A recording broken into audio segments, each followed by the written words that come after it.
Kennedy from Steadfast Construction and Design. Here we are at West Brom at the end of week 10.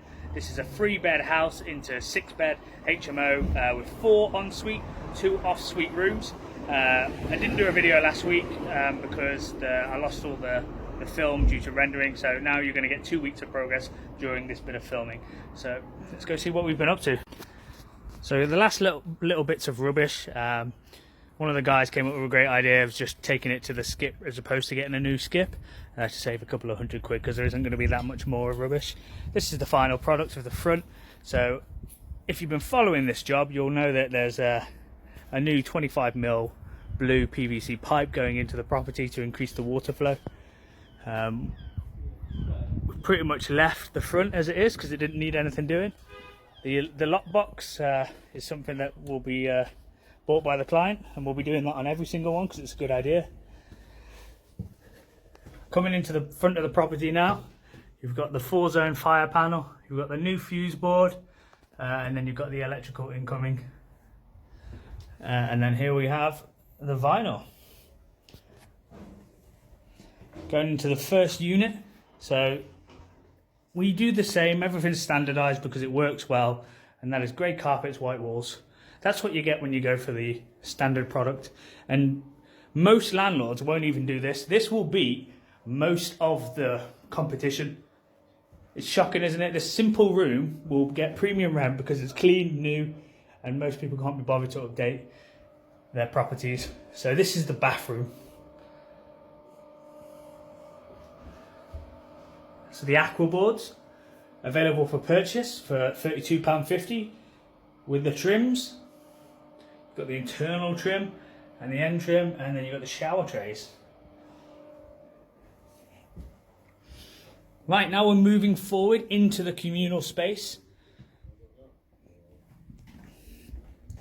So we still managed to get 6 rooms. We couldn't turn this into a room due to its location in regarding to the kitchen. Here we have the plant room.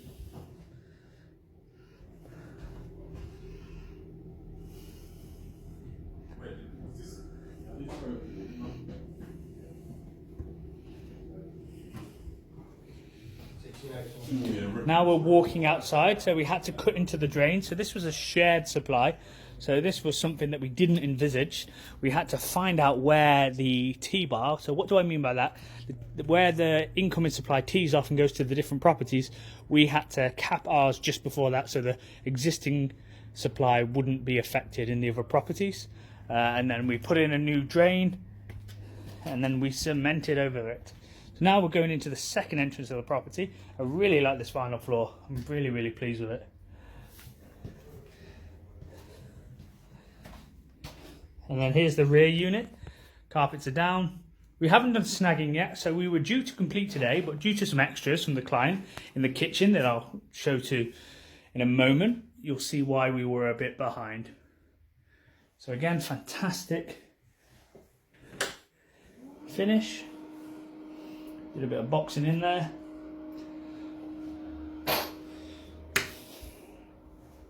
Now let's go into the kitchen. So the client opted to have the original kitchen and carcasses saved, which we did. And then we got new worktops. Although, for some reason, there's bloody loads of tools on them. They got a new oven, new extractor that's going to be put in. Oh. And then we also tried to salvage these tiles, and I think it's turned out to be pretty good. The kitchen's of many squares. And now we're walking upstairs. Stinks of paint still, so I need to be really careful not to touch anything. Guessing the banister has been taken off, sanded and painted, as has this part of the banister. This is going to be one of the off-suite units, so fairly substantial in size, really. You're going to have as much space as you need in this room. We're going to be able to fit a double bed, wardrobe, chest of drawers, and desk, believe it or not. And here we have the second floor. So if you can cast your minds back to the beginning, this was just 3 rooms. Now we've got the 2 rooms and the walkway up to the front of the property, top floor of the property. It wasn't 3 rooms, I'm talking out my arse. It was 2 rooms. The third room's behind me, and that's still there. So we've added an ensuite in here.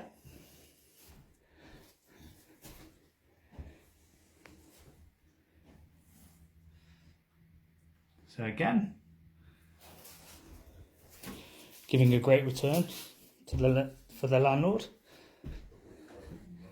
So this was from where that door is, this was a wall going from left to right. So what we've done is we've created this corridor. We have a room to the left and the entrance to a room to the right.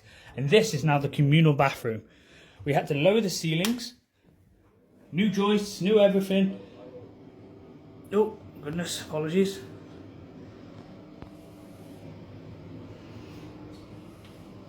Mate, look how different I look with brushed hair. Bloody hell, I'm nearly handsome.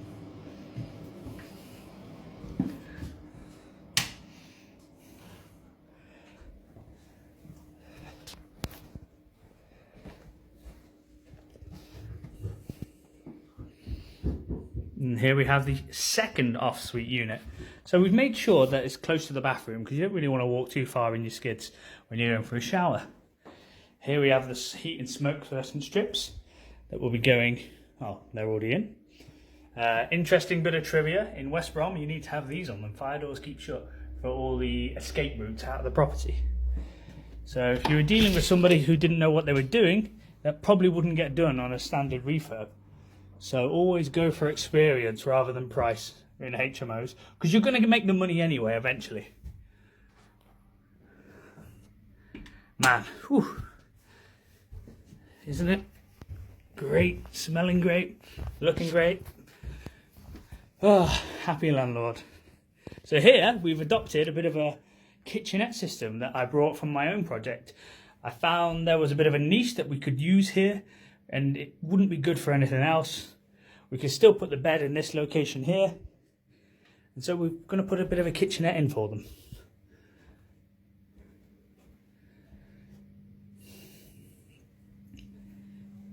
And here is the bathroom. Doesn't that look fantastic? So I'll say it again, £32.50, Aquaboard, comes in packs of 2. They will sell fast. We've already sold 126. They're going to kill me. That's wet and I've just leaned in it. Oh, blame it on the labourer. So you can see we still got a bit of snagging to do. So this has come away as the property heats up, which was bound to happen. Got a crack here and there. But that's all going to get sorted over the weekend as we leave the heating on. Hopefully the client is going to come around and just put all these little twigs and tweaks. So yeah, fantastic HMO. He's a lucky sod, you know, because this is a first. Most people tend to make a complete debacle of the first. So that's what you need to do. You need to leverage off my experience. And so guys, that's the last look of our 6-bed HMO that we got here in West Brom. We won't be doing another video until the furniture comes. So then I'll do a quick walk around with the landlord. We'll interview the landlord and we'll see what his thoughts are, what he thinks could have went better, what he thinks went really well, and how his experience was. And we'll get our first client review, and hopefully it'll be a good one. Well, I know it'll be a good one because the team there has worked really hard. It's been a fantastic project from beginning to end, and we've done it for a very, very good price. What I've now learned is that it's potentially quite under quoted, but hey, we still honoured the quote because that's how businesses work. It's not the landlord's fault, that's ours. If you want to come and take a look at this deal, tomorrow we're doing a development day. We've got 2 tickets left.